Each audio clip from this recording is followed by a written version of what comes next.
So this happened a few weeks ago, and I'm only now finding the strength to relive it. I, 29M, live in a small, older suburb that borders some woods and an abandoned train station. The area has a reputation for being a bit spooky, but it's honestly pretty quiet. My girlfriend, let's call her Jess, and I moved into an older house about a year ago. It's creaky, drafty, and full of character, which is code for you will hear every sound and sometimes they will scare the hell out of you. I've always been into Halloween, horror movies, and pranks. Ever since I was a kid, I loved dressing up and scaring the hell out of my friends and neighbors. Harmless stuff, nothing mean. Jess is used to my antics and mostly tolerates them with a mix of eye rolls and occasional laughs. Around mid-March, we had a few friends over for drinks, and somehow the conversation turned to local ghost stories. Someone brought up the tale of the Lady of Ashburn Hollow, this urban legend about a woman in white who supposedly haunts the area near the old train station, crying for her lost love who died in some accident back in the 1800s. Cue the light bulb in my dumb, over-caffeinated brain. The next day, I decided I was going to become the Lady of Ashburn Hollow. Not permanently, just for a night or two. For the meme. For the legend. For the chaotic energy. I bought this flowing white vintage dress from a thrift store that was long and tattered enough to be creepy, but not so nice that I'd feel bad dragging it through the dirt. I also got this sheer white veil to go over my head and face, which turned out to be much scarier than I expected when backlit. Add some baby powder in my hair, a Bluetooth speaker hidden in a bush playing distant sobbing sounds, and some ghostly humming recorded in my own cursed falsetto, and I had the perfect setup. I waited until midnight that Saturday to make my debut. Jess was out with friends, and I hadn't told her about my plan, mistake number one. I walked down to the wooded area near the old station and stood under a half-dead tree, letting the wind blow my dress, while I just waited. Sure enough, some late-night dog walkers came by. They stopped dead in their tracks. I stood still, facing away from them, slowly tilting my head like I was in a slow-motion Exorcist reboot. They bolted. Success. I was high on adrenaline. This was performance art.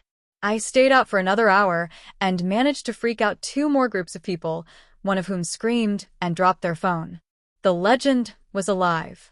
I walked home buzzing with victory. But here's where things started to unravel. Apparently, my ghost gig went viral. Someone had recorded a grainy video of me from far away and posted it on a local Facebook group with a caption, "WTF is this? Just saw this near Ashburn Hollow. Is the legend true?" The comments exploded. Some people laughed. Others were genuinely freaked out. One lady said she hadn't slept all night. A guy claimed he saw the same figure 2 years ago and that it followed him home. Now, any rational person would read the room and retire the bit. But not me.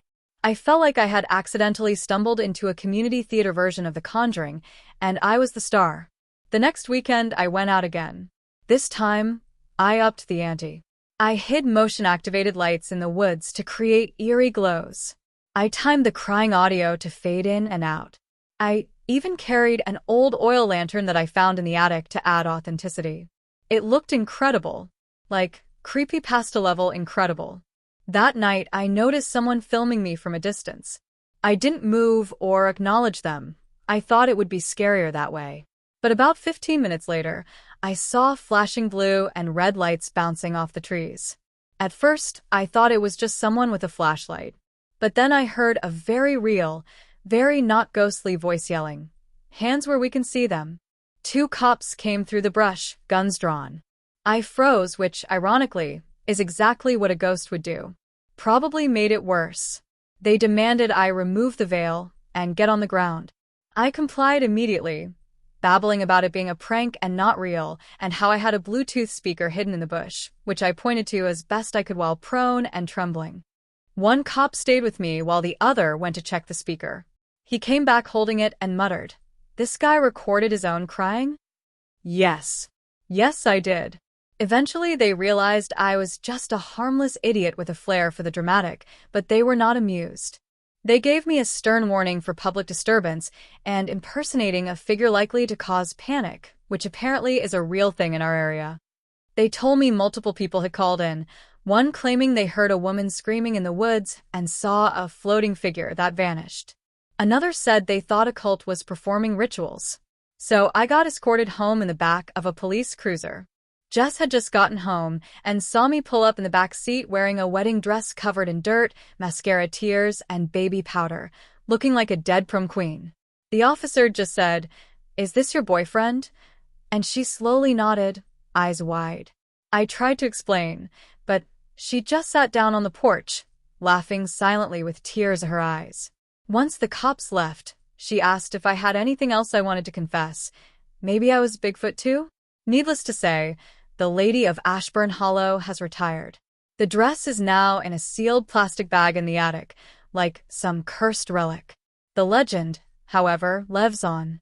Someone painted a mural of the ghost on the side of the coffee shop downtown, and people leave flowers under it. There are now organized ghost walks on Fridays. And while I haven't claimed credit because I value not being arrested, every time I pass that mural, I can't help but whisper, "You're welcome." So yeah, I got a little too into a prank and ended up becoming a local myth. But hey, at least I didn't get tossed. If you enjoyed the video, don't forget to leave a like and subscribe to the channel. It helps the content grow and motivates me to create even more great videos.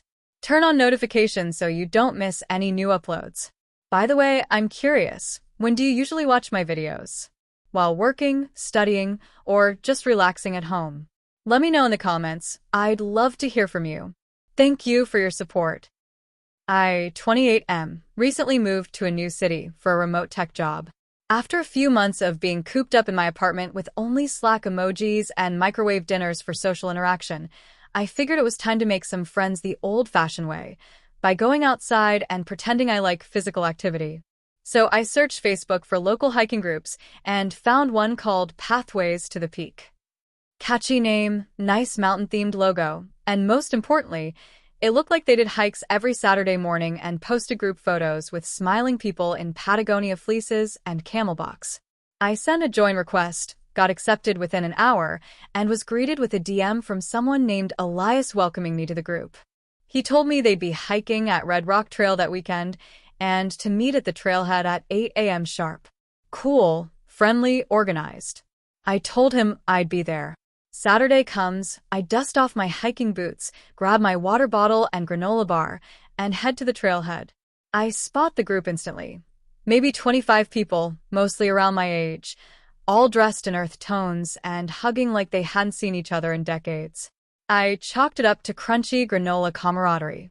Elias, a lean guy with a man bun and unsettlingly intense eye contact, introduced himself and gave me a firm handshake that lasted a beat too long. We started the hike, and the first 30 minutes were perfectly normal. Great weather, scenic views, lots of small talk. Then Elias suggested we do a silent walk for mindfulness. Bit weird, but okay. We walked in silence for almost an hour, during which time everyone looked like they were actively trying to telepathically commune with the trees. I started getting the vibe that this might be more than a hiking group, but I figured maybe I'd just found a particularly spiritual bunch. When we got to the summit, things took a turn. Elias pulled out a conch shell, yes, a literal conch shell, and blew into it like he was summoning Poseidon. The group formed a circle, held hands, and began chanting something in a language I didn't recognize. At this point, I was committed out of sheer social awkwardness and the fact that my car was still at the trailhead 2 miles down. Then they all sat cross-legged and Elias launched into a sermon, but instead of being about nature or mindfulness, it was about ascension through the path of 12 steps. Not AA, but something that involved unbinding the spirit from synthetic consciousness and harnessing solar truths. I made eye contact with a girl across the circle who gave me a slight nod and a look that said, "You're new too, huh?" After the sermon, someone passed around a purity tea, made from some root they said only grows on land, untainted by the modern grid. I pretended to drink it, but spilled most of it into the grass. Then, a guy named Jasper who wore no shoes and smelled like patchouli started singing. It was a 12-minute song, mostly just the words, "One mind, one flame," repeated with increasing intensity while everyone swayed. At the end, Elias clapped once, loudly, and everyone stood in unison and shouted, The climb is not the path. The path is the climb. I was too stunned to speak, but instinctively mimicked the motion and hoped no one noticed my obvious terror. Then they gave out spirit rocks, small polished stones that had been bathed in the moonlight of the solstice. Mine had a lizard carved into it. Elias told me this meant I was destined for transformative shedding. I was ready to nope out of there the second we got back down, but then they invited me to their compound for post-hike communal nourishment. I told them I had a thing. They said they'd wait. I told them it was a virtual thing. Elias said, "The grid will always be there, brother. But will your spirit?" At this point, I realized I needed to manufacture an emergency, so I claimed I had just remembered my cat was sick and I had to take her to the vet. I don't have a cat. I finally broke free, got to my car, and drove straight home. I spent the next hour Googling everything I could about pathways to the peak. Turns out it's an actual cult-like spiritual group that started as a meditation meetup and slowly morphed into a full-blown commune with some weird ideas about harvesting energy from celestial alignments and embracing techno-abstinence. They're not dangerous per se, but people who get in deep often end up moving into the commune and cutting ties with friends and family. Their compound is in the mountains, completely off-grid, and yes, they really do live by the Path of 12 Steps, which includes things like earth fasting, verbal abstinence weeks, and emotional detox fire baths. I wish I were joking. Here's where the real screw-up happens. Apparently, when Elias added me to the group chat, I didn't realize I had been simultaneously added to a shared Google Calendar and a separate Signal thread called The Climb, Inner Path. I didn't notice until I got a message 2 days later that said, "Brother Alex, your lizard totem calls. Will you be shedding with us this Thursday for Step 3? There were about 20 people in the thread, and they were all reacting with fire emojis and leaf symbols. I didn't respond. The next morning, someone knocked on my door. I live in a locked building. It was Jasper, barefoot, holding a mason jar of something that looked like brown kombucha. I asked how he found me. He said, "The wind gave us your coordinates." I was half terrified, half impressed. I told him I had no interest in the group, and that I was just there for a hike. He nodded solemnly, handed me the jar, and said, "When the lizard within you stirs, you will find your way back." Then he walked away barefoot down the city sidewalk like it was the most normal thing in the world. I deleted the chat, the Signal thread, the calendar, and blocked every number I could find, but every few days I still get emails that say things like, "Your next step approaches," and "The flame never forgets." One even had a video attachment of Elias standing on a cliff, holding the conch shell and whispering, "We ascend, Alex. You will too." I don't know how they got my email. I'm scared to ask. Now I only hike solo. I've also started looking for a new apartment just in case they show up again. The jar is still on my kitchen counter. I'm too scared to open it, but also too scared to throw it away. Sometimes it bubbles. Let me back up. So, I, 28M, moved to a new city recently, trying to rebuild my life post-breakup. I'd lost my longtime girlfriend, most of our mutual friends, and what remained of my self-esteem. I was desperate to meet new people and do something that didn't involve watching The Office reruns while eating peanut butter out of the jar. Naturally, meetup.com became my go-to. You know, those events that sound casual but are mostly attended by the exact type of people who bring business cards to a barbecue? Yeah, that vibe. But I found this one group called Living Expression Circle. The bio said something like, "Release your inner voice, surrender to the moment, experience truth through play and embodiment." Which, okay, sounds like something you'd see on the side of an overpriced soy candle, but it also had words like laughter, group energy, and character work, so I figured it was some sort of artsy improv class. I RSVP'd for a Wednesday night session. The meeting was in a place that should have been my first red flag, a converted church outside city limits. Like an actual church. Stained glass windows but with weird, abstract faces instead of Jesus. I drove out there, thinking, well, it's improv. They're just dramatic. I walked in and was greeted by a woman named Serafina. Not Sarah. Serafina. She wore a deep maroon robe, barefoot, and smelled like a combination of sage and what I assume enlightenment smells like. She smiled like she knew me. "Brother Eli, We've been expecting you. I said, no, my name's Matt. She laughed like I was being cute and gestured for me to take off my shoes and surrender my devices. I handed over my phone and keys, thinking this was part of some weird trust-building exercise. In the main room, about 20 other people in robes were standing in a circle, humming. There was a guy hitting a bowl with a stick. Someone was crying quietly in the corner. Someone else was petting a rock. Still thinking this was some avant-garde improv intro exercise, I joined the circle. Serafina handed me a robe and said, "You're an earth channeler. You'll stand between fire and air. Listen to their rhythms. Absorb." So I stood between two people who were making what I can only describe as interpretive mouth noises.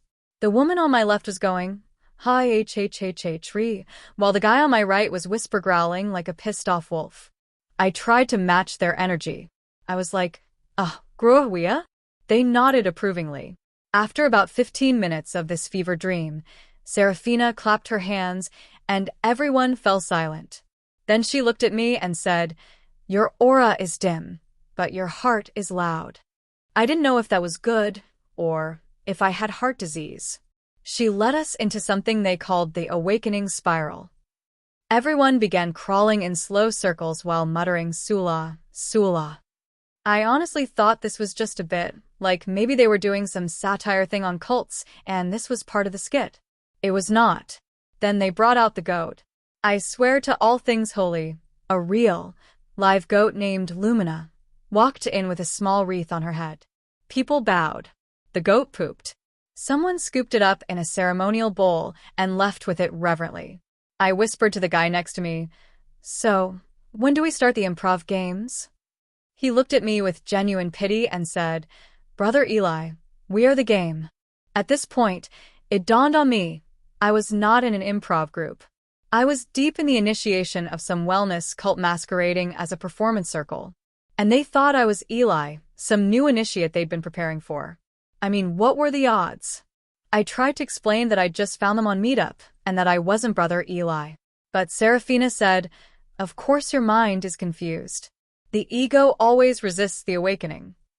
And, like a complete coward, I just went along with it. I stayed for the entire ceremony, which lasted 4 freaking hours. It involved drumming, chanting, laying in a fetal position under a heat lamp, and something called echo purging, which, for reasons I can't explain, had me confessing to stealing a chocolate bar when I was 12 while everyone hummed sympathetically. At the end, they gave me a necklace made of dried cranberries and quartz. They chanted my true name, Elidar. Apparently, it means he who listens loudly. I left dazed, exhausted, and 92% sure I had just joined a cult. It took me 3 more visits because I was afraid to ghost them before I finally came clean. I showed up in jeans, no robe, and said, "Listen, my name is Matt." I thought this was improv. Like, whose line is it anyway? There was a long silence. Then Serafina put a hand on my shoulder and said, "Sometimes the universe brings us goats when we ask for laughter." I don't even know what that means. They let me go peacefully, although they did ask if I'd consider returning when the soil within me is less compacted. Now, every time I go on Meetup, I double-check if the group requires shoe removal. If yes, I don't go. So yeah, I joined a cult because I thought I was about to play Zip Zap Zop. And I still have the cranberry necklace. It's in my glove compartment, just in case. To faux by pretending to know how to sail because I wanted to impress my girlfriend's dad, who is a semi-retired Navy officer, and now the Coast Guard thinks I'm either the dumbest pirate ever or a threat to national security. This happened last weekend. I've been dating my girlfriend Erin for about a year now, and her dad, a stoic, ex-Navy hard-ass named Richard, has always been the final boss I needed to impress. The guy doesn't smile. He inspects people. If you say you work in IT, he wants to know what languages you code in and how you'd handle a packet-sniffing attack. I work in marketing. The most technical thing I do is fight with fonts. Anyway, Erin mentioned that her dad owns a 34-foot Catalina sailboat that he keeps at the marina about an hour out of town. It's his pride and joy, she said. He's always out on the water. That gave me an idea.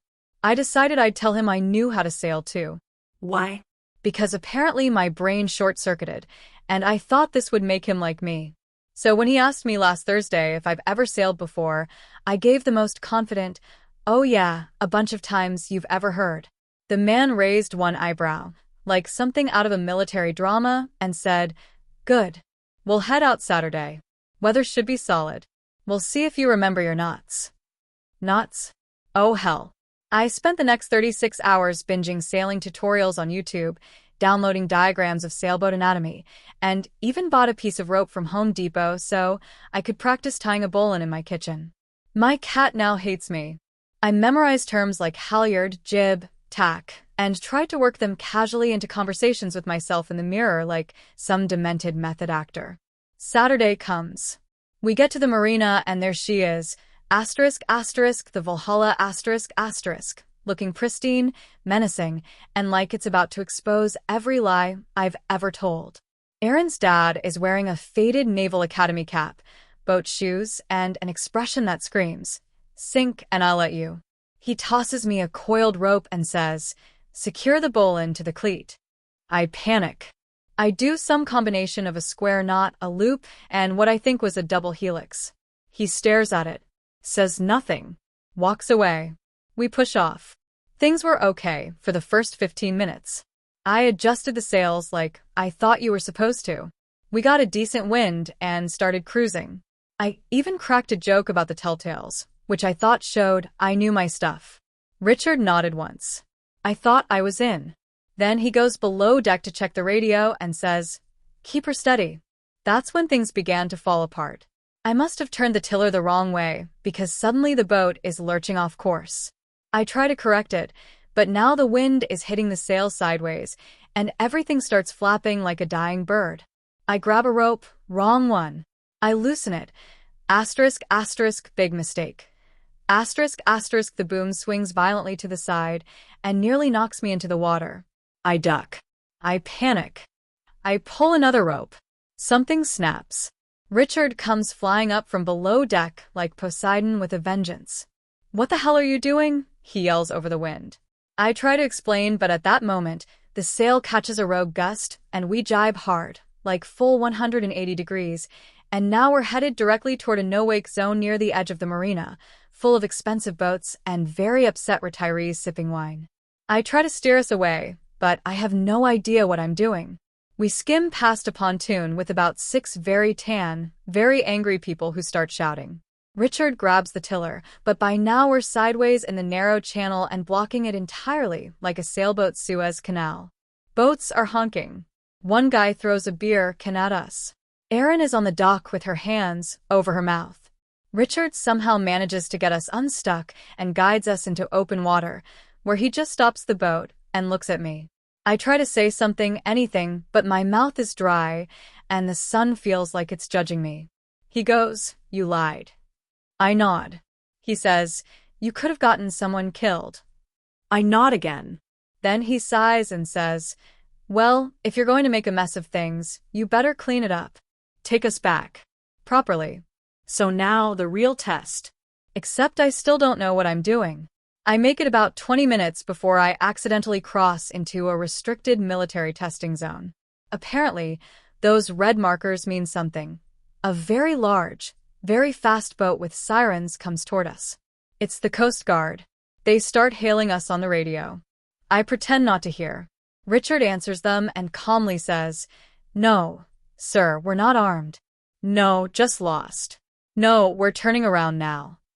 They escort us back to the regular boating lanes like we're a lost duckling. One of them actually yells, "Read a chart next time, genius," and laughs. I want to jump into the ocean and let the embarrassment consume me. We dock in silence. Later that evening, Erin tells me Richard hasn't laughed like that in years. Apparently, while I was downstairs changing out of my soaked pants, I sat on a wet bench and it looked like I'd peed myself. Richard told her. He's a dumbass. But he's got guts. I'll take guts. So I guess I passed. Barely. But the next time he asks if I know how to do something, I'll tell the truth. Except maybe about golf. I think I can fake golf. TIFU by accidentally joining a cult during my vacation to relax after a burnout. So I 31M, Work in the tech industry, which should already tell you I spend too much time on Zoom, drink way too much cold brew, and don't see sunlight unless it's bouncing off my monitor. I'd been riding a burnout wave for about 6 months straight. I'm talking waking up with Slack notifications already stressing me out, falling asleep with Jira boards in my dreams, and completely forgetting what weekends are. When I started crying during a stand-up meeting for no reason, my manager forced me to take time off. No debate. Just go. Touch grass. Disconnect. I didn't argue. Instead, I Googled quiet retreats to reset your mind and found a rustic retreat in the woods of Oregon. Minimal internet. No phones. Guided meditation, healthy food, lots of yoga, journaling. It was marketed as a spiritual detox. Sounded perfect. I booked a 2-week stay and flew out with just a backpack, a few clothes, and zero expectations. The retreat, which I'll call the Grove, was hidden deep in the forest. The drive from the airport took over 3 hours, and the last 30 minutes were on a dirt road full of potholes. When we arrived, a barefoot guy in a linen tunic greeted me like I was a long-lost cousin. Everyone wore similar tunics in soft colors, and they all smiled like they were perpetually high on something wholesome. Day 1 was chill.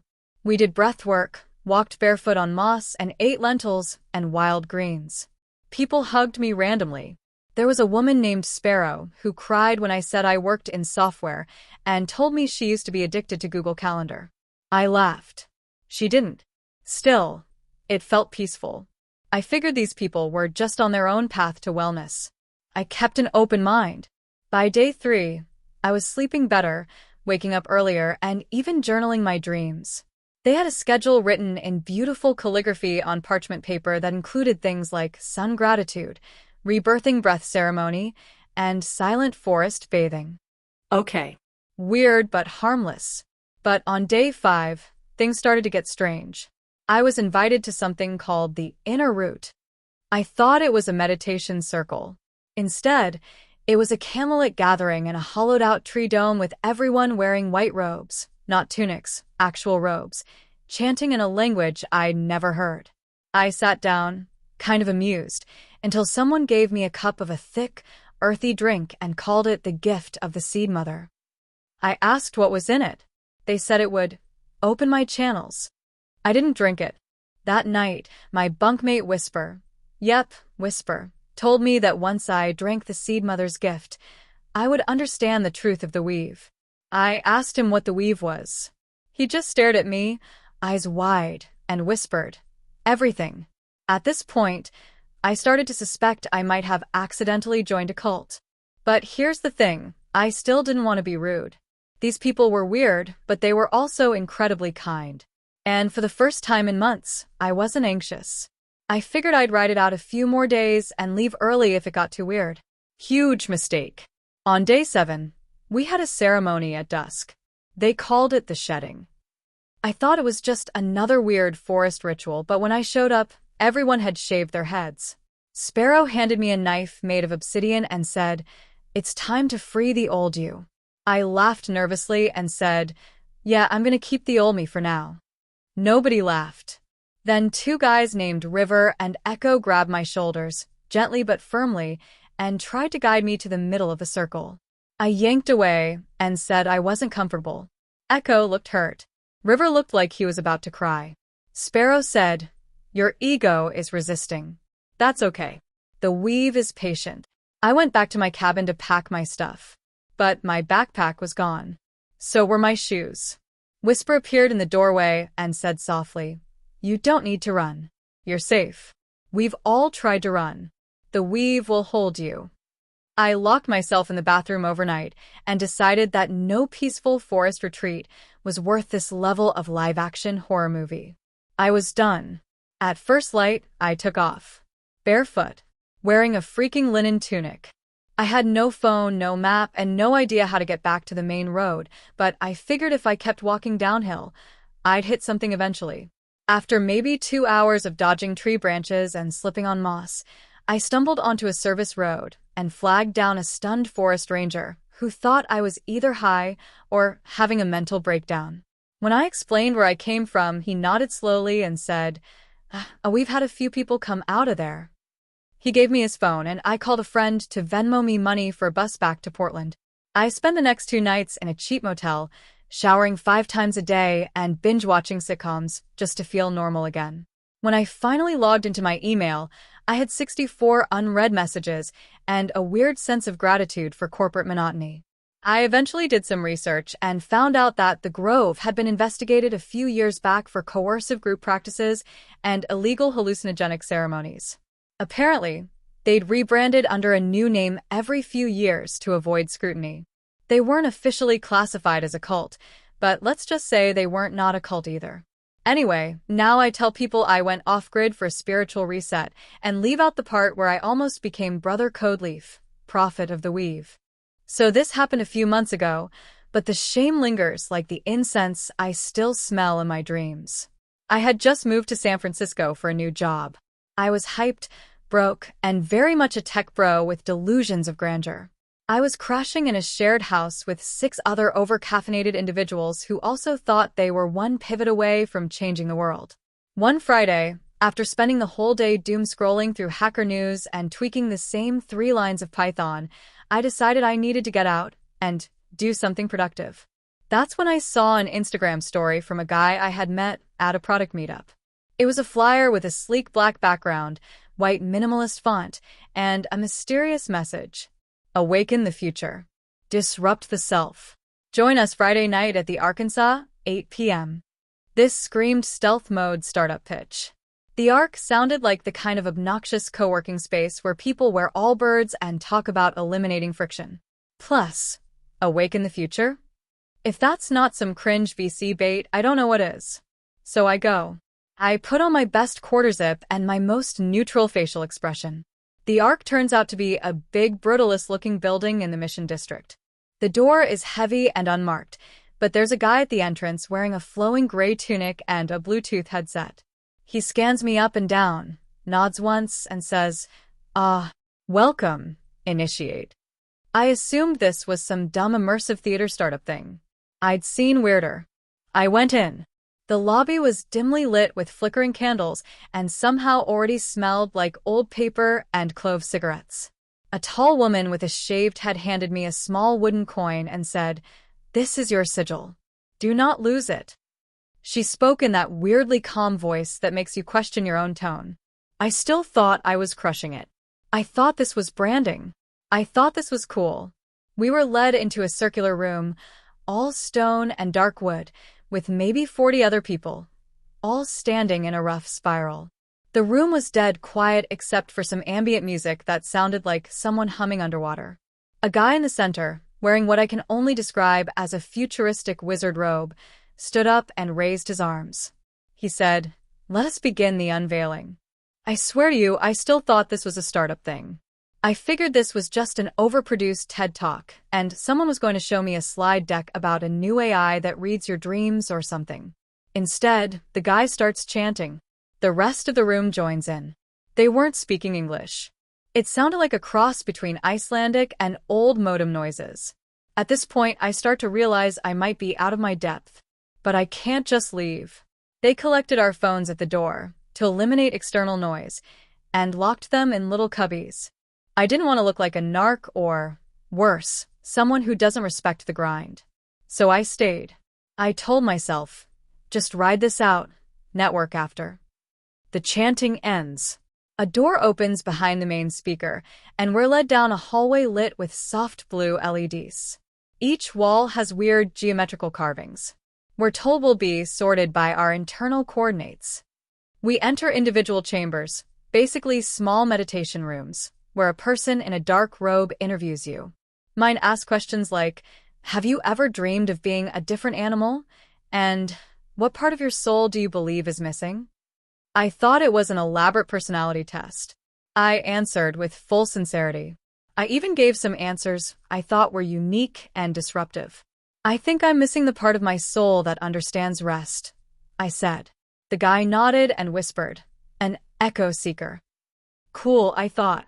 That sounds like someone who beta tests metaphysical software. I'm escorted to a new chamber with 5 other people. We're handed translucent cubes filled with some kind of gelatin. We're told to eat them to begin the inner alignment. Here's where I really ed up. I ate it. It tasted like lavender and battery acid. My mouth went numb almost immediately. I thought, okay, probably just CBD and monk fruit. It's California. About 10 minutes later, I realize this is not CBD.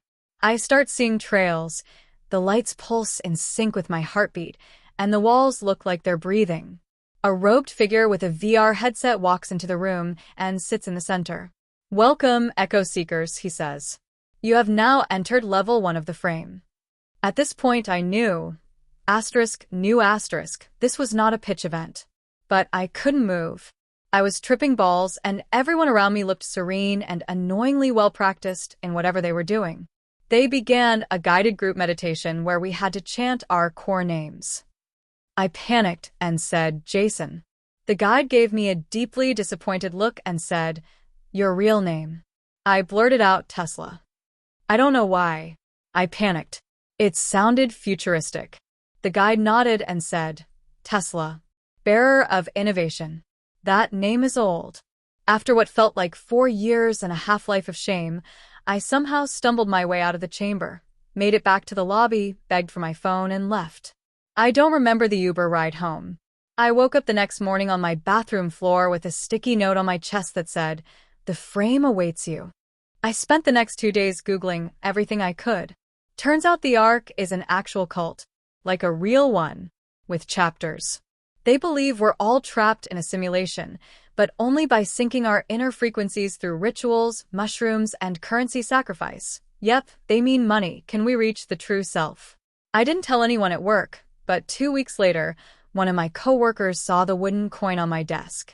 He went dead silent and said, oh no, you've been framed. So now I live with that. I once voluntarily joined a pseudo-religious tech cult because I thought I was about to pitch my meditation calendar app. TIFU by trying to impress my crush with my cooking skills and accidentally setting my kitchen on fire. I've always been the type to want to impress people, especially when it comes to romantic interests. So, when I started talking to Sarah, the girl who sat next to me in my biology class, I figured I'd do something bold and show her that I wasn't just some average guy. I'm not exactly a chef, but I figured a homemade dinner would be a good way to stand out. Plus, I heard she was into cooking, so I thought I could kill 2 birds with 1 stone, show her that I could cook and maybe win a little favor in the process. Spoiler alert, I killed 3 birds with 1 stone, and none of them were cooked. It all started when I invited Sarah over to my place for dinner. I didn't give her too much detail because I didn't want to make it sound like I was trying too hard, but I did drop a few hints about what I had planned. She seemed interested, and we agreed on a date. I felt good about myself. I was ready to put on my metaphorical apron and dazzle her with my culinary prowess. In my mind, I was already Gordon Ramsay, minus the swearing. What I didn't know was that I was about to experience a kitchen disaster of biblical proportions. I spent the whole day before her visit scouring the internet for recipes. I didn't want to overdo it, but I wanted to do something impressive enough to show off. I landed on the idea of making a homemade risotto with a side of roasted vegetables and, for dessert, a fancy lemon tart. It sounded like a solid plan, right? Simple, elegant, and impressive. My confidence was through the roof. The day arrived, and I spent the afternoon prepping. I meticulously chopped the vegetables, measured out the ingredients for the risotto, and made sure the tart crust was just right. I even set the table with candles and tried to make everything look a little fancier than it actually was. I had the whole romantic dinner at home vibe going. If things went well, I was sure it would be the beginning of something great. As Sarah arrived, I greeted her at the door with a big smile and a little too much enthusiasm. She smiled back, and we exchanged pleasantries. I led her to the dining room, where I had everything set up. I tried to act casual, but my nerves were running wild. I could feel my heart racing. I told her to take a seat, and that dinner would be ready in a few minutes. That's when I realized I'd made a critical mistake. I'd planned everything so meticulously, but I hadn't actually thought about the timing. I started the risotto first. I had watched a video online that made it look easy, so I was feeling pretty confident. I heated the broth, sautéed the onions, and started adding the rice. But here's the thing about risotto. It requires constant stirring. I thought I'd be able to multitask, but I quickly realized that this wasn't the type of dish you could leave unattended. I turned to the oven to check on the roasted vegetables, and when I came back, the risotto had already started to stick to the bottom of the pot. Panic mode set in. I grabbed a spatula and tried to salvage the mess, but the rice was sticking, burning slightly, and I wasn't sure how to fix it. Sarah was chatting away at the table, oblivious to my mounting stress. I tried to laugh it off, telling her it was just a little bit of flavor. But inside, I was spiraling. I managed to salvage the risotto somewhat by adding more broth and stirring like a madman, but it still wasn't looking quite right. At that moment, the oven beeped, signaling that the vegetables were done. I opened the oven door, and that's when things went from bad to worse.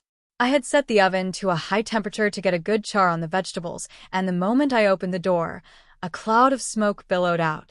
The vegetables had started to burn, and some of the oil had splattered, catching fire. I froze for a second, unsure of what to do. My first instinct was to panic, and that's exactly what I did. I slammed the oven door shut, but the fire didn't go away. It was still there, smoldering behind the door. Sarah? I started, trying to keep my cool. I think we have a little issue in the kitchen. She looked up, confused. What's wrong? I opened the oven door again to check on the fire, and that's when the real chaos began. The fire, which had been small and contained behind the oven door, suddenly erupted when the oxygen rushed in. Flames shot up, and I could feel the heat radiating toward my face. I immediately closed the door again, but now I was in full panic mode. The fire was bigger, and I had no idea what to do. My mind raced. Should I grab the fire extinguisher? Call 911? Panic? I was frozen. Sarah, seeing that I was clearly losing my composure, got up from the table and rushed to the kitchen. I managed to stammer, I think the vegetables caught fire, and she took charge. I didn't even know she knew what to do, but apparently, she did. She grabbed the fire extinguisher from under the sink and aimed it at the oven. The kitchen was immediately filled with a cloud of white powder, and we both started coughing. The fire was gone, but now the kitchen looked like a war zone. The vegetables were charred beyond recognition, and the risotto was stuck to the pot in the most unappetizing way. I had ruined the dinner, and I was left standing there, covered in flour-like powder, feeling like an idiot. Sarah, ever the good sport, tried to salvage the situation. Hey, at least we didn't burn the whole place down, she said, her voice surprisingly upbeat despite the chaos. I half laughed, half cried at the absurdity of it all. The romantic dinner I had imagined turned into a disaster so monumental that I wasn't sure if we would ever be able to look back on it without laughing. In the end, we decided to order takeout. I called in an emergency pizza, and we sat at the table, eating our meal and laughing about the whole ordeal. Sarah said she appreciated the effort, but it was clear that my cooking skills needed some work. We spent the rest of the evening talking about everything from our childhoods to the best food fails we'd ever had. It wasn't exactly the fancy dinner I'd imagined, but it was still one of the best nights I'd had in a long time. Looking back, I'm grateful that Sarah wasn't a food snob and that she had a sense of humor. I definitely learned my lesson. Trying to impress someone with cooking is risky business, and sometimes it's better to just keep it simple. But hey, I got a funny story out of it, and Sarah and I are still friends. I can't say we've ever tried cooking together again, though. Now, whenever I see Sarah in class, we share a knowing look, and she'll occasionally say, "So, have you burned anything down lately?" And we both burst out laughing. At least I know my mistakes haven't completely ruined my chances of friendship, but I don't think I'll ever try to impress anyone with risotto again. To fool by letting my curiosity get the best of me and accidentally becoming a part of an international smuggling ring. I should have known better. You know that feeling when you have something you absolutely should not do, but curiosity just takes over and you end up doing it anyway? That's what happened to me last month. And let me tell you, my life has been one big mess since then. It all started innocently enough. I'm a bit of an amateur treasure hunter, and no, I don't mean I'm out there digging up old pirate maps or anything. I just enjoy finding cool little antique shops and markets when I travel looking for items that have stories to tell. It's a fun hobby, and over the years, I've developed a decent eye for hidden gems. So, I was on a business trip to a small European country. Let's call it Country X. It's a beautiful place, a mix of cobblestone streets, medieval architecture, and plenty of history to go around. I had a few free hours after meetings, so I decided to explore the local flea market, hoping to find something unique. I was browsing the usual assortment of old furniture, trinkets, and knickknacks when something caught my eye. A small, intricately carved wooden box. It was pretty plain at first glance, but there was something about it that intrigued me. It was the sort of thing you'd find tucked away in the back of a dusty shop, but I could tell it had potential. The seller, an elderly man with glasses perched on the tip of his nose, seemed eager to get rid of it. When I asked him about it, he smiled and told me it was a family heirloom that he was trying to sell because he didn't have any children to pass it down to. He also mentioned that it came from a small town in Country X that was famous for its woodwork and craftsmanship. Naturally, I was curious. I had no real plans to buy it, but I asked him how much he wanted for it. He seemed a little hesitant but then gave me a price that was far too good to pass up. I had a feeling it was worth more than he was letting on, but something about the whole situation felt a bit off. Maybe it was the way he handed the box over, like he was almost relieved to be rid of it. Or maybe it was just that I'd never seen anything quite like it before. At the time, I figured I could sell it later or give it to someone as a gift. It didn't matter much. The price was cheap, and I felt like I could take a little gamble on it. Big mistake.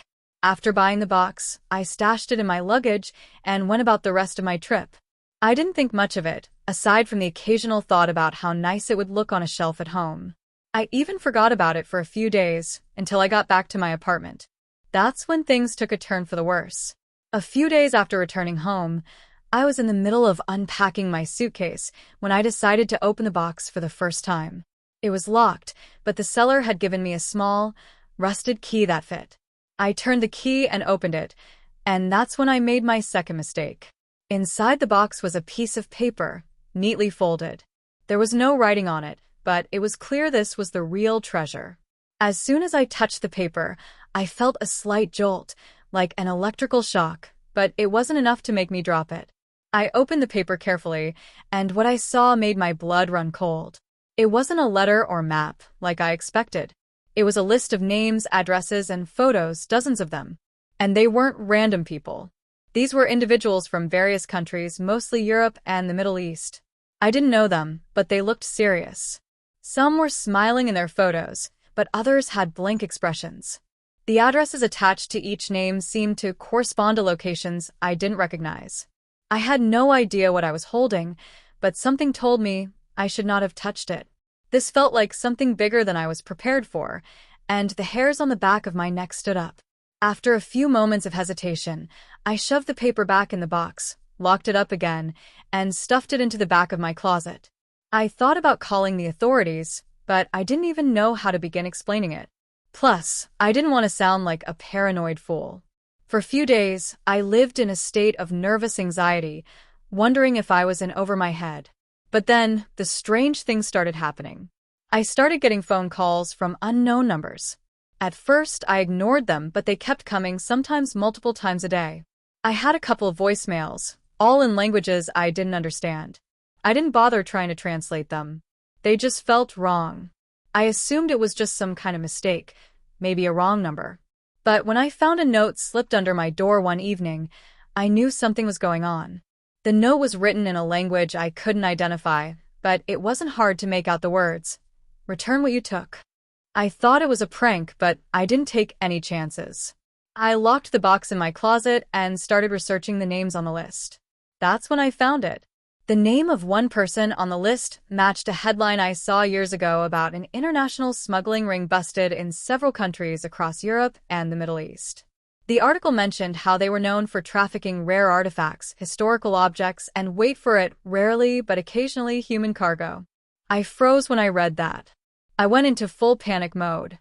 This wasn't just some antique or collectible. The box was tied to something far more dangerous than I could have ever imagined. I couldn't just return it to the flea market, and I couldn't go to the police because I had no idea what I was dealing with. If the people behind this were dangerous enough to use something like that as a smuggling operation, there was no telling what they'd do to someone who had stumbled into their business. The calls kept coming, and the feeling of being watched grew.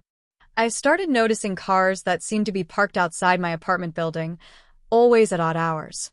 Every time I'd go out, they'd drive off when they saw me.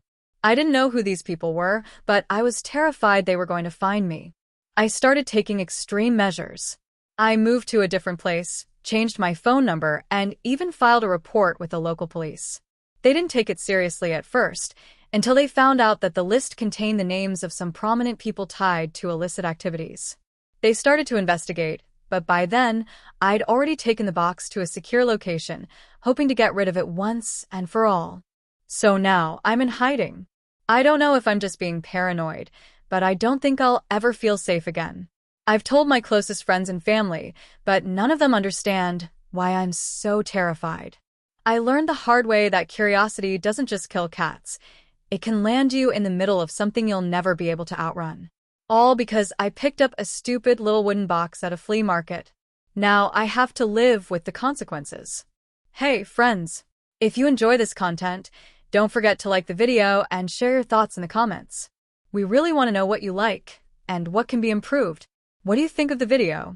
Are there any topics you'd like to see in future videos? Your feedback really helps us get better. Thanks for being with us.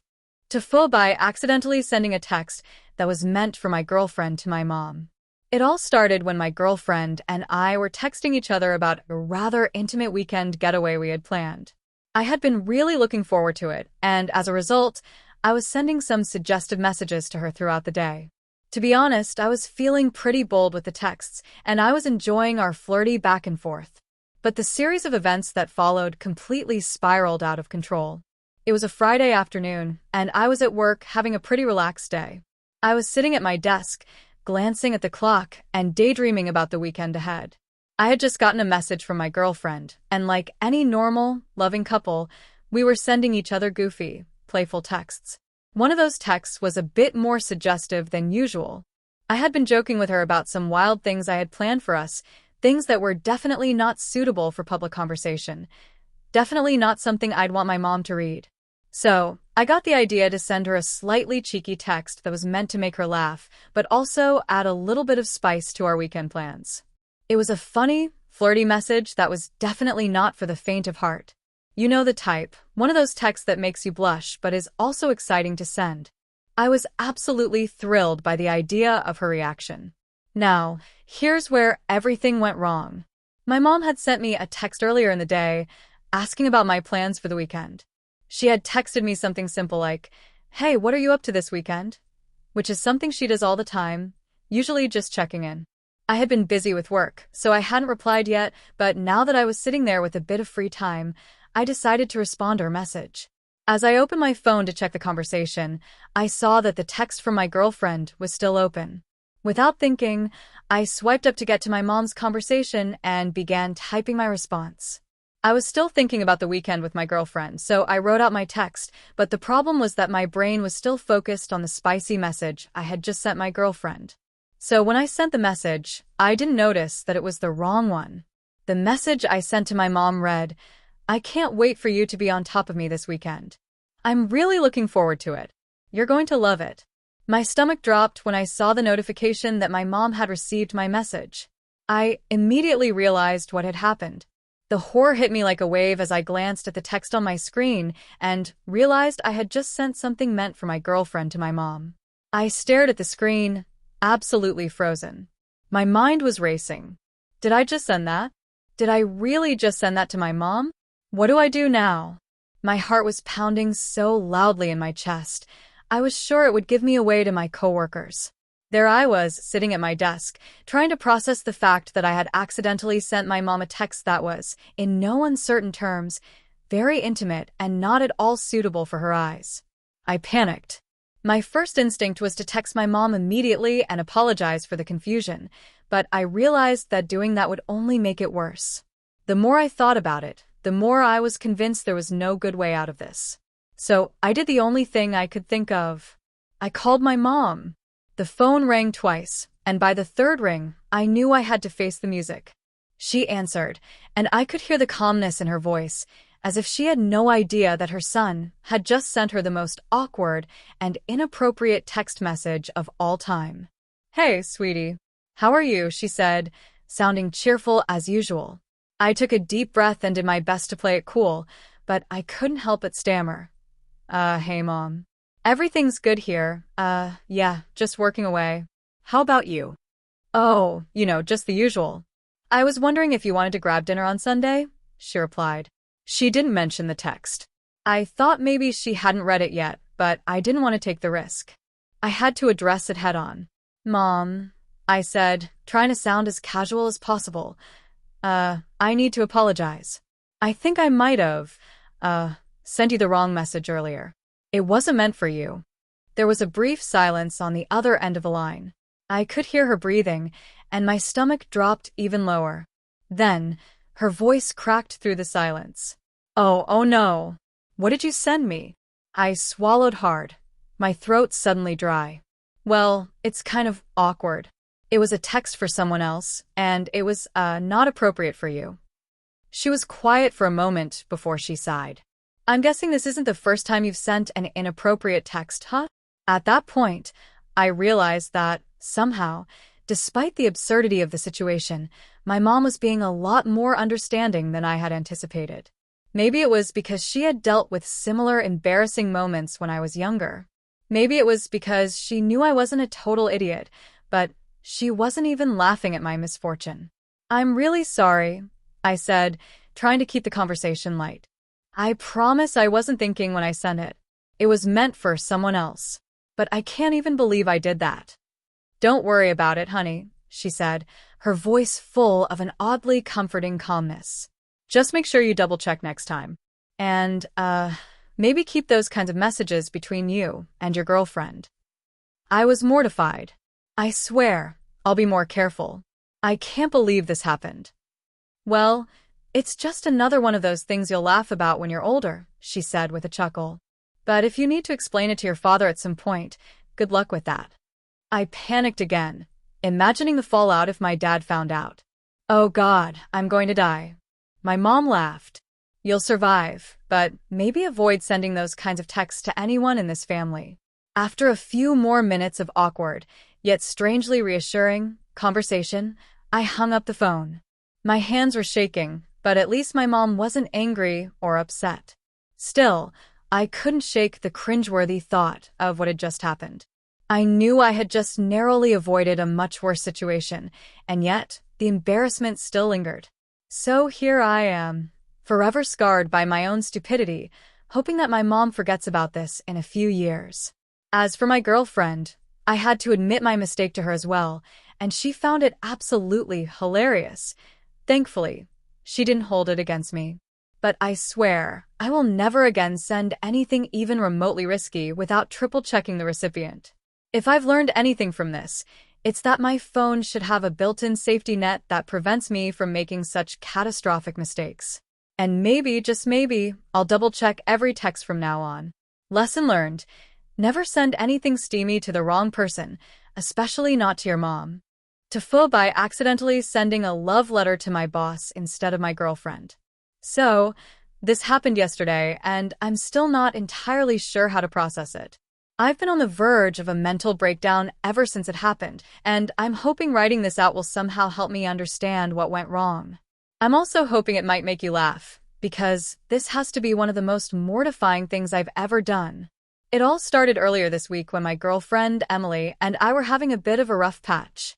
We've been together for almost a year now, but recently things had been a little tense. Between both of us being busy with work, long-distance weekends, and just general life stress, we hadn't had much quality time together. I know, communication is key, but when you're both juggling careers and trying to keep your personal life intact, it's easy to lose sight of what's important.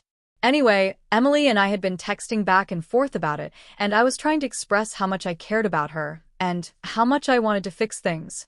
I decided to take a more old-school approach and write her a heartfelt letter. I've always been a bit of a romantic at heart, so I spent a good chunk of the afternoon writing something that, in my mind, would melt her heart. The letter was long, like probably a bit too long, but I was pouring my soul into it. It was full of sweet sentiments and some inside jokes we shared. I wrote about how much I appreciated her, how much she meant to me, and how I was looking forward to our future together. Basically, I was trying to make up for a few weeks of distance and maybe even score some major boyfriend points.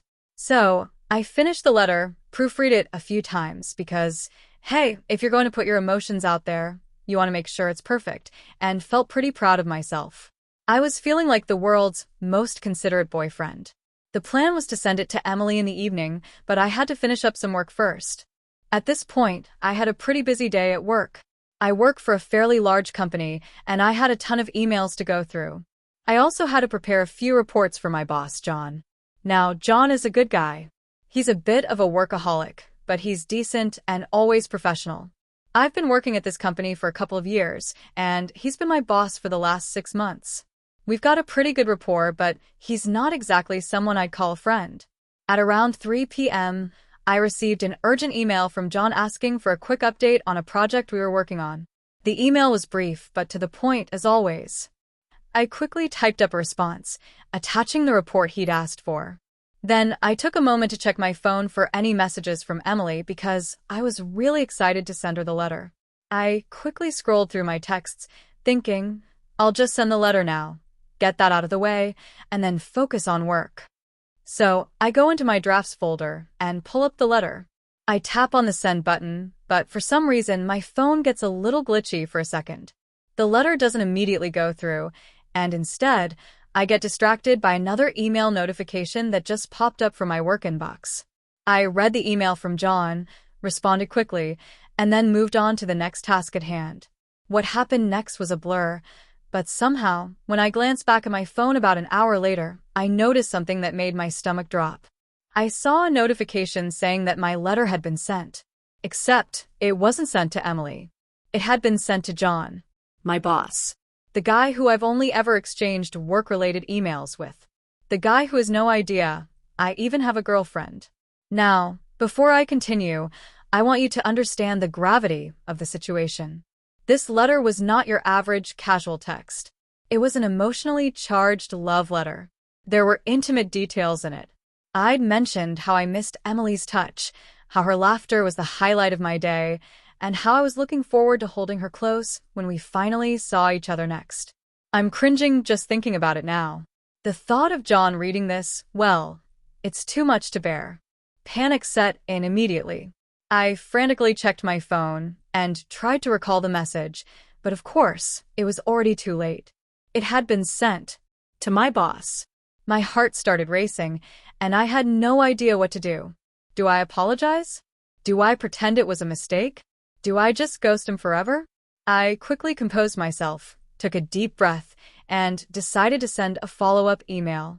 I wasn't sure how to phrase it, so I went with something that I hoped would sound professional and nonchalant, but still acknowledge the error. Hi, John. I hope this email finds you well. I just wanted to quickly apologize for the message you received earlier today. I believe I accidentally sent you a personal email that was meant for my girlfriend. I hope it wasn't too confusing, and I assure you this won't happen again. Thanks for your understanding.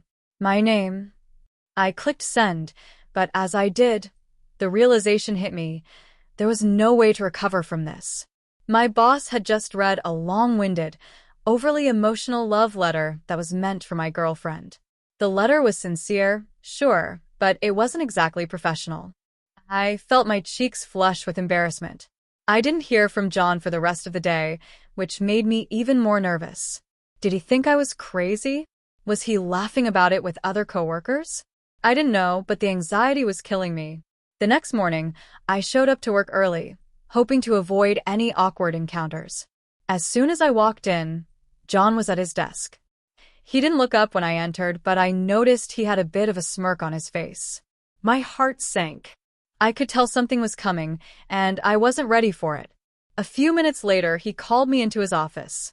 My stomach twisted as I walked in, bracing for whatever uncomfortable conversation he was about to initiate.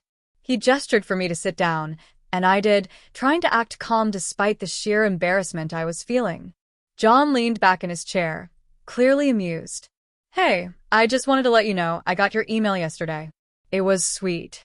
He paused for a moment before continuing.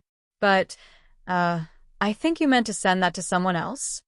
I felt my face turn red as I stammered. Yeah, I'm really sorry about that. I don't know what happened. I just mixed up the emails, I guess. John chuckled, clearly not holding it against me. It's all right. I just wanted to make sure you were okay. No need to feel embarrassed, man. I was mortified, but at least he wasn't treating it like the disaster I thought it was. Still, I spent the rest of the day feeling like I'd just gone through the most humiliating experience of my life. The kicker? Later that evening, Emily responded to the letter I did actually send to her, after double-checking the recipient this time. She was beyond thrilled. She told me it made her day, and that she loved me more than words could express. So, while things are back on track with her, I will never live down the fact that my boss now knows way too much about my romantic life. TIFU by crashing a funeral I wasn't invited to and accidentally impersonating the deceased's estranged son.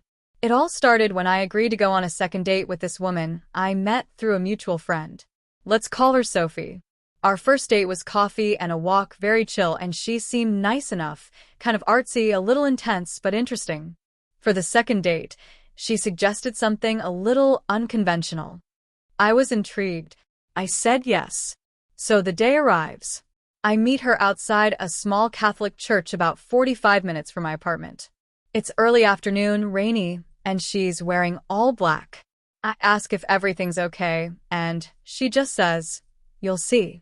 It's beautiful in a weird way." Then she drops the bomb. "We're going to a funeral."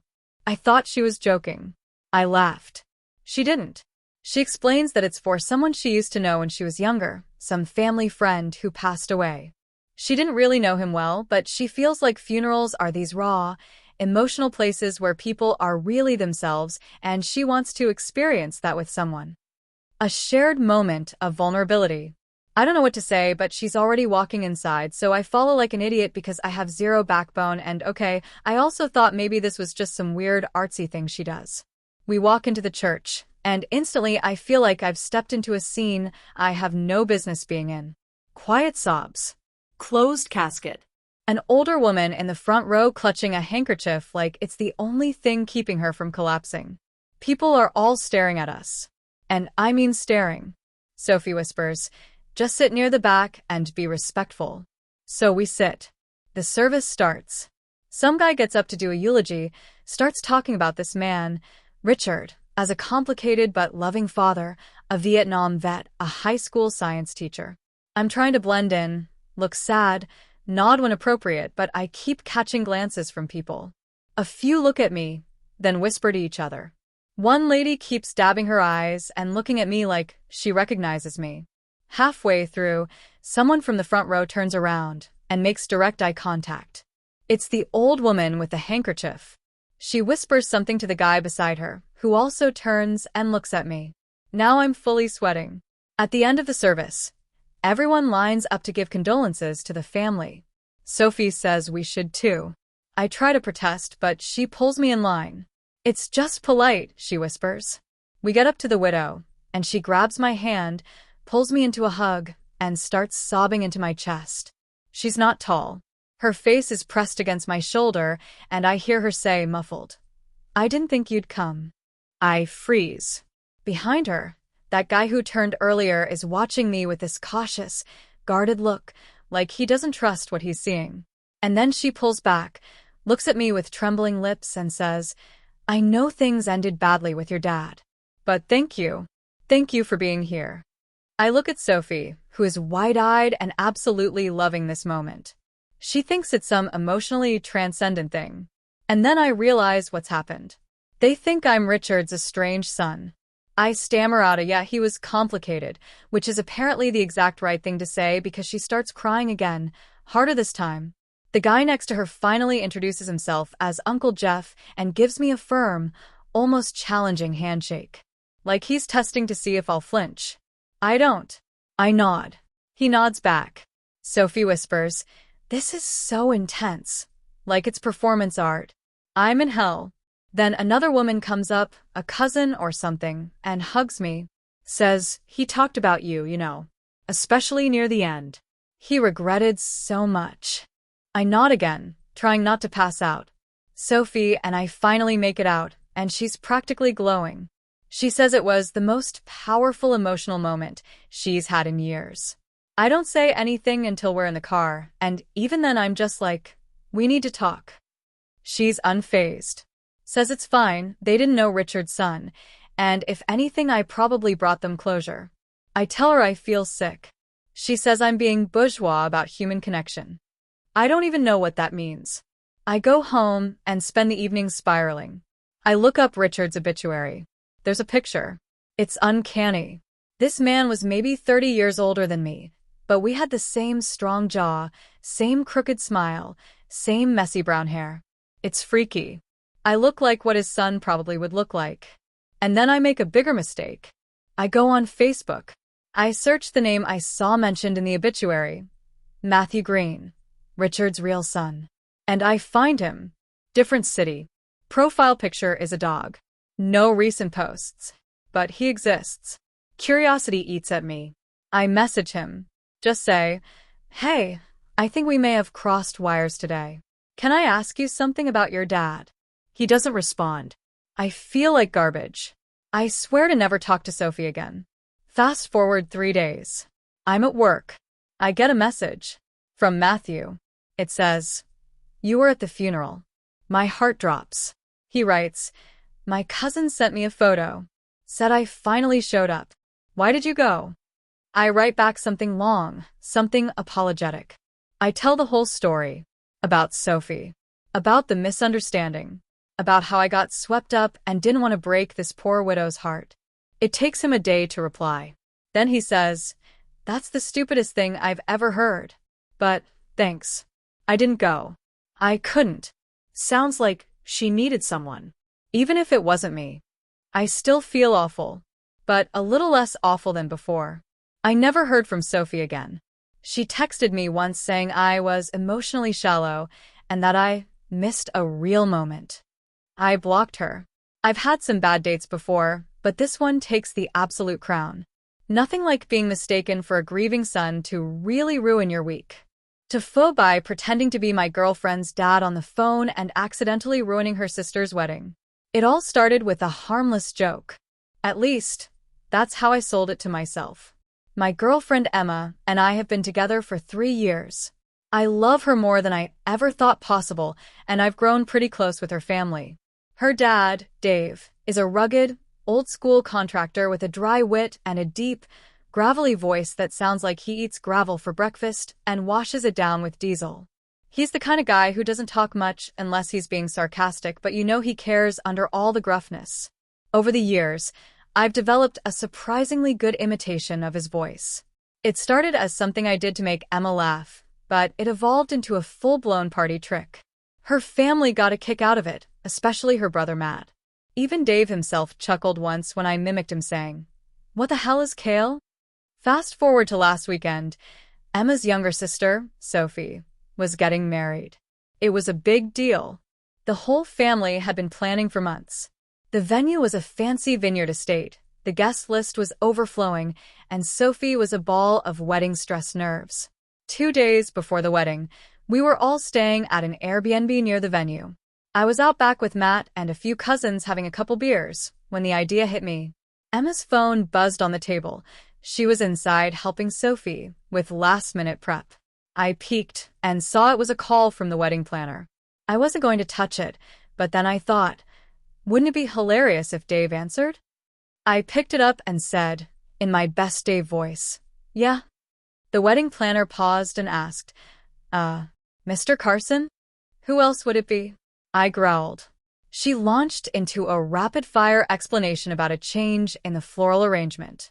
Apparently, the specific roses Sophie wanted weren't available, and they'd have to go with a similar substitute. I just grunted and said, "She'll live. Just do what you gotta do." Then she said something about the string quartet. There'd been a miscommunication about the timing. They were set to arrive at 6:30 p.m. instead of 5 o'clock. I, in my infinite idiocy, shrugged and said, "That's fine. She doesn't need that much music. Hell, play a Spotify playlist." Then she mentioned the catering. The groom's side added 8 vegan meals last minute, she said. And what did I say? What did fake Dave say? I muttered. Just give extra salad. Don't overcomplicate it.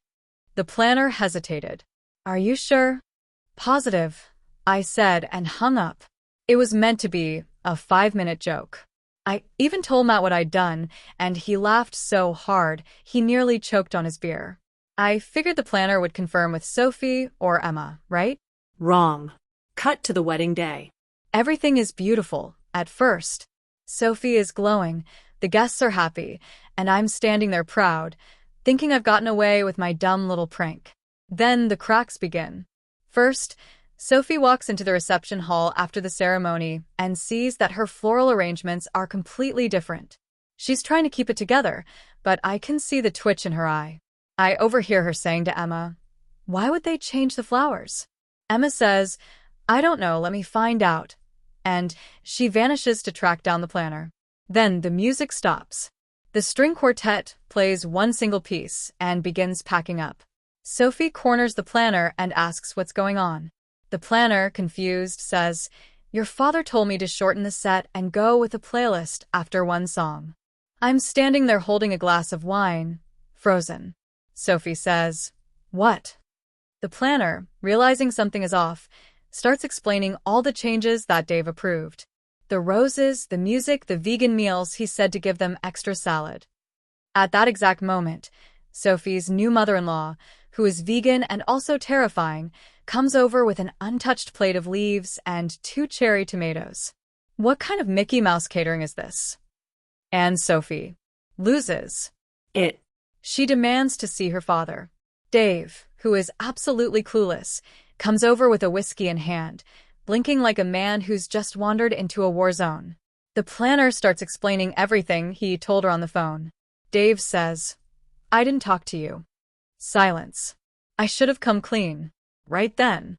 But instead, I did what any coward would do. I disappeared. I slipped out the side door and hid behind the building, staring at a dumpster for 20 minutes like it held the answers to life. Eventually, Emma found me. Her face was unreadable. I tried to make a joke. "Well, at least the wine is good?" She didn't laugh. "What did you do?" she asked, slowly, calmly, like a cop interrogating a suspect who's definitely guilty. I told her everything. The joke, the voice, the planner, the salad. She stared at me for a full 30 seconds. Then she just walked away. The fallout was biblical. Sophie cried through most of the reception. The planner was furious. The in-laws thought the Carsons were sabotaging the wedding. Dave was so mad, he wouldn't look at me. Emma didn't talk to me for 2 days. 2 agonizing days. We eventually had a long, painful conversation. She said she still loved me, but I needed to grow the hell up. She was right. What I thought was a harmless joke had real-world consequences that hurt people. I apologized to Sophie, Dave, the planner, even the vegan mother-in-law. Most of them have forgiven me, or at least moved on. Sophie says it'll be a funny story someday, which I doubt, but appreciate. Emma and I are still together. Barely. I've got a long way to go to earn back full trust, but I'm doing the work. And I haven't impersonated Dave since. TIFU by telling my boss my honest opinion during a company retreat, and then getting trapped with him for 48 hours. So this happened a few months ago, but the psychological damage is fresh enough that I'm just now processing it fully. My company does this thing every year called Alignment Week, which is corporate speak for mandatory retreat in a remote cabin where you pretend to be best friends with the same people who steal your yogurt from the fridge. It's a tech startup, and we have one of those overly ambitious, startup guru-style CEOs who reads too many leadership books and quotes Elon Musk like he's a prophet. Let's call him Brett, because his name is Brett. Now, I had just hit my 1-year mark with the company. I wasn't the loudest or the quietest employee. I was that guy who did solid work, didn't rock the boat, but also occasionally took 11:58 a.m. lunches to avoid people asking me to eat together. In other words, average employee vibes. So, we get to the cabin. It's deep in the Colorado Rockies. No cell service, no internet, just team building and optional journaling sessions that aren't optional at all. The second night, Brett hosts a truth fire. It's exactly what it sounds like. Everyone gathers around a literal fire pit and shares one radically honest opinion about the company. Brett kicks it off by saying he thinks our company is too focused on pleasing investors and not enough on changing the world. Inspirational music literally played in the background. I wish I was joking. People started going around. Most people said safe things like, "We could have fewer meetings," or "I think our Slack culture could be more inclusive." Harmless, HR-approved stuff. Then it got to me. I don't know what possessed me. Maybe it was the whiskey Brett insisted everyone drink, or maybe it was the fact that I hadn't pooped in 2 days because I'm not a woods bathroom kind of guy. But I just snapped. I said something to the effect of, "I think a lot of our work is performative. We act like we're disrupting industries when really we're just reinventing spreadsheets with better fonts. And honestly, I think the obsession with hustle culture is toxic. People here don't look happy. They look exhausted and scared." Silence. Literal silence. Someone dropped their marshmallow in the fire. I think I saw Brett's eye twitch. Then he said, "Thank you for your vulnerability," which we all know is CO speak for. "You're on a list now." The group moved on, and I spent the rest of the night trying to casually disassociate while maintaining eye contact with no one. But here's where it goes from awkward to apocalyptic. The next morning, we were supposed to split into pairs for a 24-hour survival challenge. It was Brett's idea. Push yourself outside the limits of comfort to discover who you really are. That kind of nonsense. Guess who I get paired with? Brett. Of course. I immediately assumed this was a coincidence. Or maybe karma. But I soon realized it was 100% intentional when Brett handed me a backpack, looked me dead in the eyes, and said, "Let's see if your ideas can survive out there." I didn't even know how to respond to that. So I laughed. Mistake number 1. We were dropped off miles from the cabin with only a map, a tarp, a bag of trail mix, and a two-way radio that only worked at certain elevations. The plan was to hike 5 miles to a point, set up camp, and return the next morning. Easy, right? Wrong.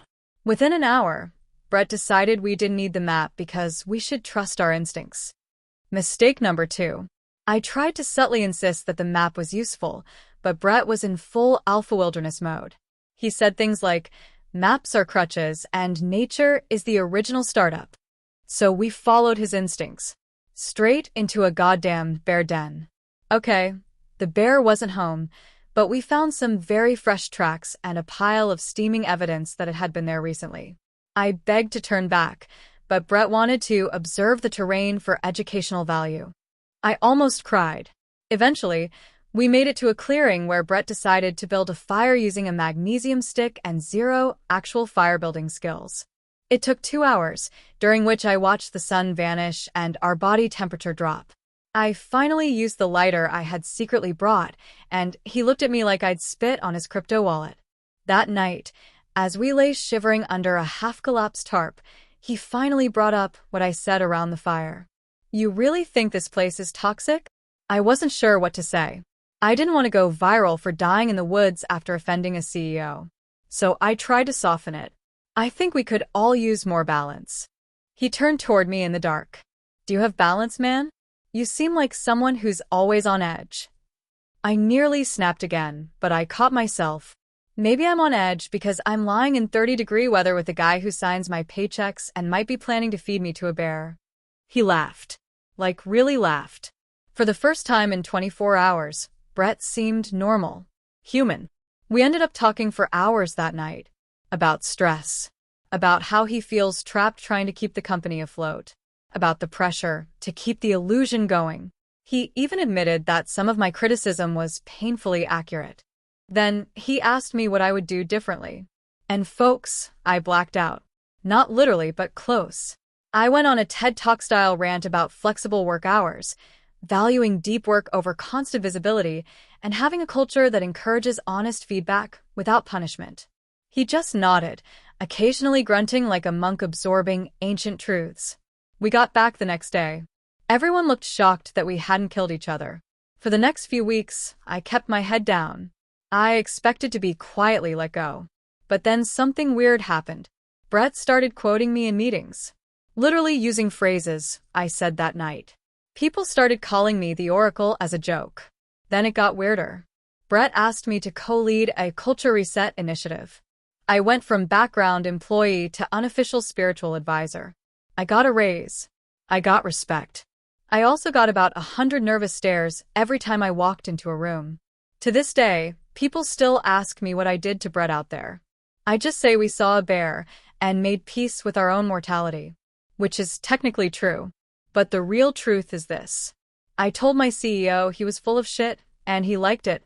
So here's the deal. My best friend Jason is the kind of guy who always does things extra. He's not flashy, he's just got this insane commitment to themes. We're talking about the dude who once hosted a Game of Thrones potluck that ended in a staged mock battle with foam swords and hired actors. So when he got engaged to Melissa, a fellow nature and wildlife enthusiast, the wedding theme was, of course, medieval forest elegance. Think velvet gowns, wooden goblets, flower crowns, and yes, live birds of prey. Now, this might seem over the top to most people, but to Jason and Melissa, it was art. So when I volunteered to handle the bird situation as part of my best man duties, I was honestly hyped. I have zero background in falconry, but I figured it was just a couple of phone calls and maybe holding out some meat on a glove. Easy, right? No. Not easy. Not even close. I started by Googling falconry services in our area. I found two companies, Noble Wings and Sky Kings. Their websites were suspiciously similar. Both offered trained birds, period-accurate attire, educational performances, and interactive flight demonstrations. Sky Kings had slightly better reviews, but Noble Wings had more dramatic photos. So, in true idiot fashion, I called both, thinking maybe one would cancel, or I could pick the better one closer to the date. Spoiler. I did not cancel either one. The wedding was held at this absolutely stunning forest clearing that Jason and Melissa had rented from a private land trust. It was all set up with wooden benches, lanterns in the trees, and a flower-adorned altar. Everything was going perfectly. Guests were arriving in their flowing dresses and cloaks. There was medieval lute music playing softly in the background, and I was standing there in a suede tunic, feeling like a boss. About 30 minutes before the ceremony, I hear rustling and then see a guy in a leather jerkin walking up the path with a massive golden eagle on his arm. Behind him were two more handlers with hawks. Sky Kings, I thought, impressed. I greeted them, offered them some water, and told them the ceremony would start soon. They nodded and went off to set up near the treeline. 15 minutes later, another guy in a leather jerkin arrives, with a falcon. And two more handlers, also with birds. One of them is carrying a full owl. Noble Wings, he announces proudly, shaking my hand like he's about to knight me. I stared at him, completely frozen, brain processing absolutely nothing except, oh no. Oh no. Turns out, both companies thought they had exclusive rights to this event. Which fair. That's how these gigs usually go. I tried to explain that it was my mistake and we only needed one team, but they were already sizing each other up like rival street gangs. There's something you should know about falconers. They take this stuff seriously. Like, we raise these birds as our children serious. One of the Sky Kings guys looked at the Noble Wings owl and muttered, "Barn owls are barely even raptors," and it was on. At first it was all passive-aggressive. Glares. Tense whispers. Snide comments about talon length and just craftsmanship. I was desperately trying to calm things down, reminding them that this was a wedding, not the Red Wedding. But then the ceremony started, and things got worse. The plan was for one of the Sky King's hawks to fly the rings in during the vows. Melissa loved this idea. I had cleared it with the officiant and rehearsed it with the handler. What I didn't realize was that Noble Wings had also planned a dramatic mid-ceremony aerial surprise with their falcon. So, picture this. Jason and Melissa are standing at the altar, smiling lovingly at each other. The guests are tearing up. The hawk from Sky Kings is released and swoops gracefully down the aisle, talons clutching a small velvet pouch. The crowd gasps in awe. Then, mid-flight, the Noble Wings falcon is also released. Now we have two birds in the air. Two highly territorial, apex predator birds. They immediately start attacking each other midair. Screeching, clawing, full National Geographic chaos. Feathers rain down on the guests like confetti. One lady screams and dives under a bench. The harpist ducks behind her instrument. Jason's grandma covers her Yorkie with her cloak. Meanwhile, the falconers are shouting at each other across the field. Call him off. You shouldn't even be here. You're stressing out Artemis. Your jesses are improperly secured, Greg. In the confusion, the owl, yes, the goddamn owl, takes off too. And instead of flying majestically, it immediately flutters straight into the cake tent and crashes into a 3-tier elderflower wedding cake that took 2 days to construct. It flaps wildly, knocking over glasses, sending frosting everywhere before getting tangled in a decorative ivy garland. Melissa is crying. Jason looks like he's about to kill me. The officiant is frozen mid-vow like someone hit pause on him. I try to intervene. I run toward the falconers, hands in the air like I'm defusing a hostage situation. I yell something like, let's just all lower the birds and then get clipped in the head by a rogue hawkwing. I go down like a sack of medieval potatoes. When I come to, I wasn't out long, just dramatic. The birds have finally been wrangled back to their handlers, but the damage is done. The altar is wrecked, the cake is obliterated, half the guests are traumatized, and someone is calling the local animal control because there are multiple illegal bird fights happening in the woods.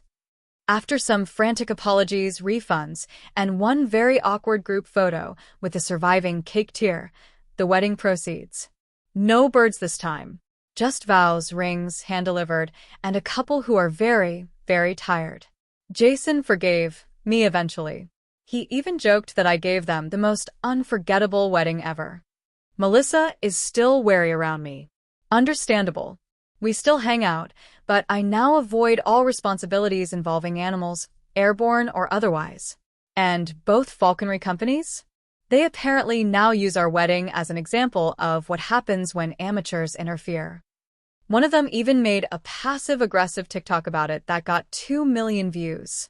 To this day, I wake up sometimes in a cold sweat, hearing the screech of hawks and the faint whisper of, your jesses are improperly secured, Greg.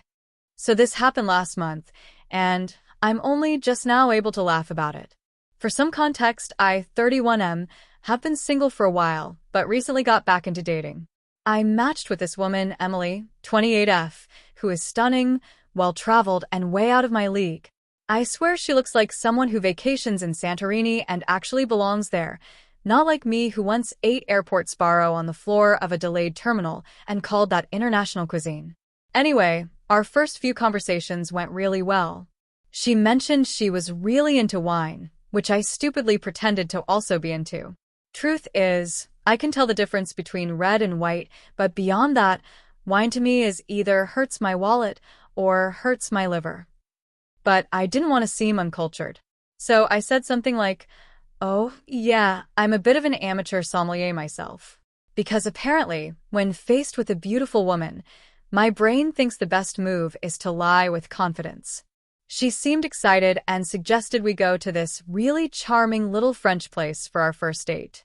I said yes, even though I normally avoid places with words like prix because I never know what the hell they mean, and I'm scared of being judged for Googling the menu at the table. So date night comes. I show up in my best blazer, trying to look like the kind of guy who knows how to pronounce Chateauneuf-du-Pape without sounding like I'm choking. Emily is already seated and looks incredible. She's glowing. I'm sweating. The waiter comes over, greets her in French, because of course, and hands us the wine menu. And I do mean wine menu. This was not a list. This was a book, leather-bound, like the Necronomicon, but for fermented grapes. Pages and pages, divided by region, year, grape, vintage, solar alignment, probably. My blood pressure spiked instantly. Emily smiles and goes, you pick. I trust your taste. Which is a thing women say in rom-coms right before the guy makes a catastrophic mistake and learns a life lesson. I panic. I flip through the book pretending to look thoughtful, hoping one of the names jumps out at me. I pick something I think sounds impressive, a 1997 Chateau Lagrange from St. Julien. It was the second most expensive bottle on the list, and I figured if it's pricey, it has to be good, right?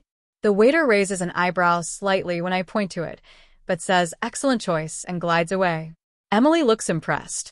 Wow, bold pick. You like your left bank blends, huh? I don't know what that means. I nod and mutter something about structure and depth, hoping that covers all my bases. Wine arrives. The waiter does the whole ritual. He pours a little into my glass for tasting. I sniff it like I've seen people do in movies, swirl it around like I'm about to summon a genie, take a sip and go, very earthy. Emily looks at me with a bit of surprise and goes, wow, that's one word for it. I realize instantly I've said something wrong, but before I can ask, she takes a sip and visibly winces. She tries to play it cool but says, that's a bold profile. The waiter is watching. I can feel something weird in the air. I take another sip and now that I'm not distracted, I taste vinegar? Is that right? It's got a real funk to it. Not a good funk. Like gym socks that did a semester abroad. I don't want to admit I've made a mistake, so I say something like, it's got a mature palate, really aged. The waiter smirks and says, indeed. This bottle is known for its volatile acidity. It's rare to find one in such unaltered condition. Then he bows and disappears like a Bond villain. Emily is now quietly Googling the bottle under the table. Her expression shifts from confusion to horror. She looks up and says, this wine was part of a collection famously spoiled in improper storage. It was written about in Wine Enthusiast. It's like a cautionary tale. At this point, I'm fully sweating through my shirt. I try to play it off, say something like, I thought it might be controversial. I'm drawn to complex flavors. She deadpan stares at me and says, this is less complex and more fermented compost. But it gets worse. Apparently, that specific bottle, because this restaurant is weirdly fancy and likes conversation pieces, was part of a batch that had been auctioned after being confiscated from a diplomat's private collection. The wine wasn't just spoiled, it was symbolically infamous in certain circles. Like, accidentally ordering the French equivalent of a meme-level disaster infamous. A table near us overhears, and suddenly this older gentleman with a thick accent says something loudly in French. The waiter rushes over. More French. People are glancing. I have no idea what's happening, but I realize I've done something very wrong. Emily looks at me and goes, we should probably go.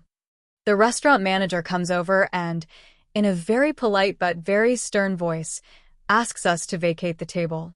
Apparently, the wine was meant to be kept on the menu for display only, not ordered. They didn't think anyone would actually choose it. It was like ordering a bottle of New Coke for $500. Except international. I try to protest, but Emily just grabs her coat and says, I think we've aged enough tonight. We leave. I'm mortified. She's laughing by the time we get to the street, and she admits she kind of admired my commitment to the bit, even if I was full of it. We end up getting street tacos and beers and having a surprisingly great time, mostly with her roasting me. Amazingly, there was a second date. I didn't pretend to be an expert in anything this time. We stuck to beer. And I still can't look at wine menus without hearing the ghost of that waiter whispering, volatile acidity. TIFU by accidentally causing my office building to evacuate because of a potato. I work in a mid-sized marketing firm in a downtown high-rise. It's not the most glamorous job in the world, but I like my coworkers, the coffee's decent, and the view from the 19th floor is killer. Our office is open concept, but with a decent kitchen area tucked into one corner. That kitchen is where everything went horribly, horribly wrong. Let me preface this by saying I'm a creature of habit. I bring the same lunch almost every day, a Tupperware with grilled chicken and some veggies, and occasionally, if I'm feeling fancy, I'll bring a baked potato. Why the potato? Because I once read a fitness blog that said potatoes are satiating and underappreciated. Whatever. I like potatoes. Sue me. So last Thursday, I brought my usual meal, plus one large russet potato wrapped in foil. I had already microwaved the chicken in the morning, so all I needed to do was warm the potato. The break room microwave is a tiny, slightly dented Panasonic thing that looks like it survived at least one office renovation and possibly a small electrical fire. I've always been a little suspicious of it, but it's a microwave. You put food in, it gets hot, you take it out. End of story. Except this time, I was on a call when lunch rolled around. I muted myself, popped into the kitchen, and tossed the foil-wrapped potato into the microwave, then punched in 5 minutes without thinking. That's how long I usually do it at home. 2 important things I forgot in my rush. 1. You do not microwave metal.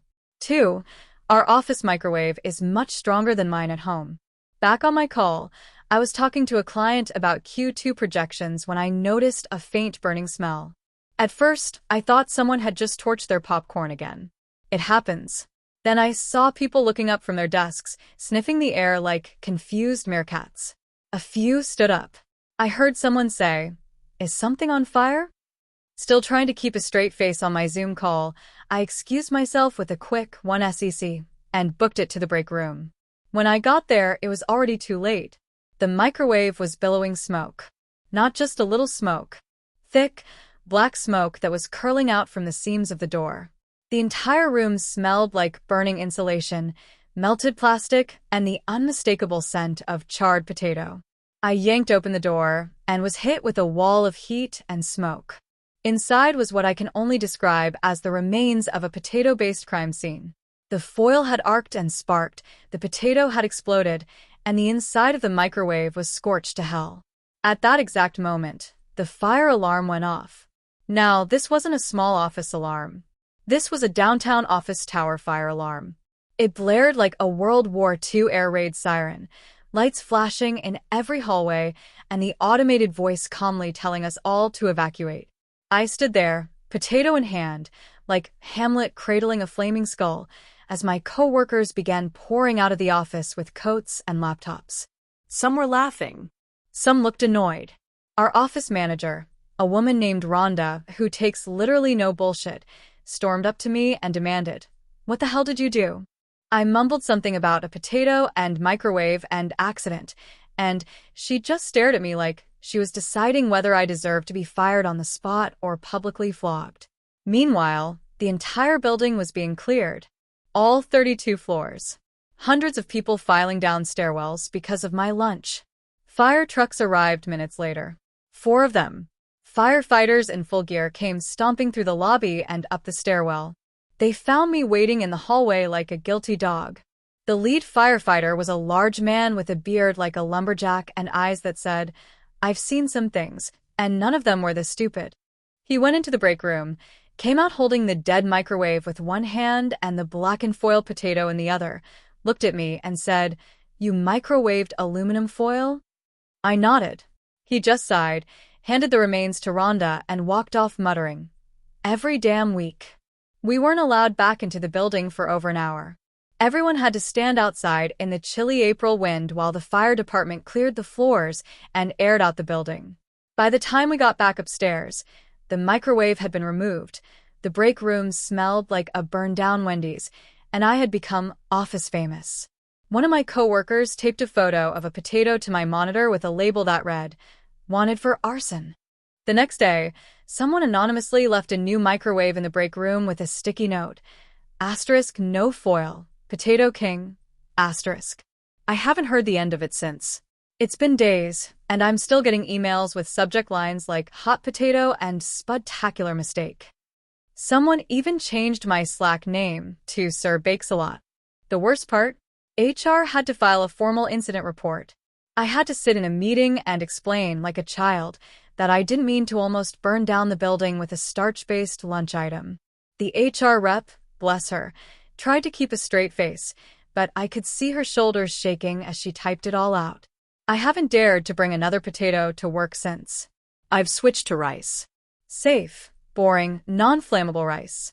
But I know deep down that every time someone smells something slightly burnt, every time an alarm beeps or a microwave hums a little too loudly, they're going to think of me. The guy who evacuated 900 people because he forgot you can't put foil in a microwave. Thank you for watching until the end. If you enjoyed this video, don't forget to like and subscribe to the channel so you won't miss new videos. Also, leave a comment. I'd love to hear your thoughts. Your support and engagement mean a lot to me. See you in the next video.